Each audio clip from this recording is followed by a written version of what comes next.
This is KJZZ's Morning Edition. I'm Dennis Lambert.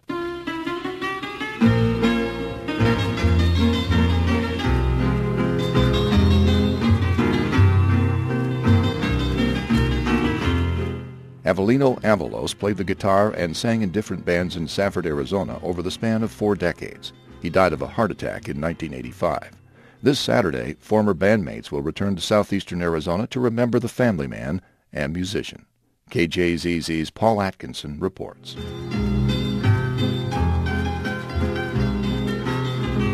The music is of an era that has long since disappeared in the mining and agricultural towns of rural Arizona. During the week, miners and migrant workers would labor, harvesting copper and cotton. On weekends, they would go see bands play corridos and rancheras, Mexican songs that told tales of heroism, hardship, and heartache.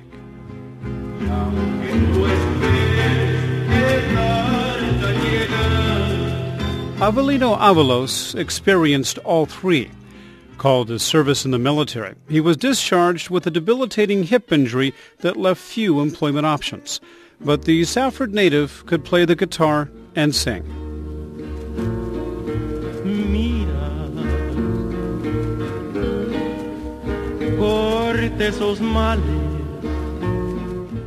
My first memories of my dad, he would be tuning up his guitar, just doing the things that band members usually do by getting his instruments together, getting them ready to leave that night. Oh, yeah. Yo te idolatro. Frances Avalos grew up in awe of her father. She's writing a book about his life as a musician and has interviewed members of the various bands he played in over the years, including Charlie Hemphill. A photo from 1969 shows Hemphill on bass guitar, his brother Bill playing lead guitar, Brooks Nuttall on drums, and Avelino strumming his green Gretsch guitar.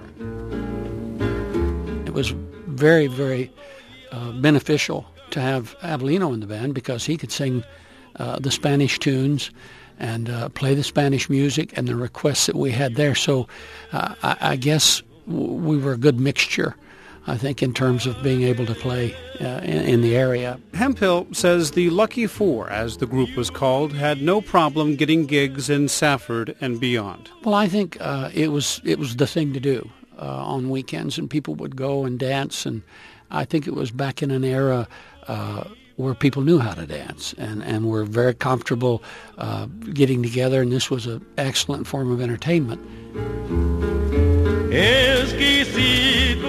Avelino got by playing his guitar and singing in local bands.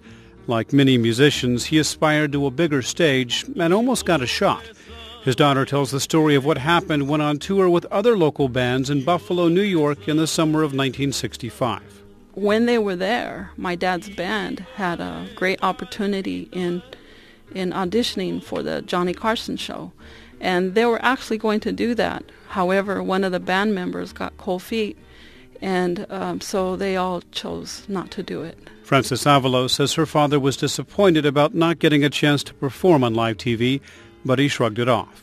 He could not do the same with a question from his inquisitive child. And I asked him as a little girl, "Dad, you're so great in what you do. Why aren't you like Elvis?"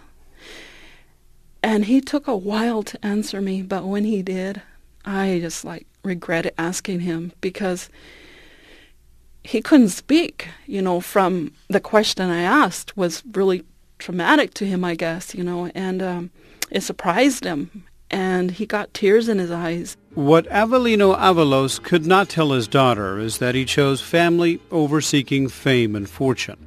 With 11 kids to raise, Avalos felt he had no other choice. Charlie Hemphill. Oftentimes in the small towns you do have some mega talented people, and that's where he chose to stay, and that's where he chose to play his music, raise his family. Avalos supported his family and community playing music. On May 20th, 1985, he played at the wake of a friend's daughter and came home exhausted from the volunteer gig. He died later that night. Music was everything to my dad. It's how he lived. We couldn't separate that from him. If Mother would have tried, it never would have happened. It wouldn't have been successful for her. He lived with music. He died that way. Those who played music with Avelino Avalos will get together Saturday night for a jam session at the Elks Lodge in Safford. The event will raise money for his son Joey, who is undergoing treatment for colon cancer. Former band member Charlie Hemphill plans to be there. I enjoyed playing music with him, and I'm looking forward to this. For KJZZ, I'm Paul Atkinson.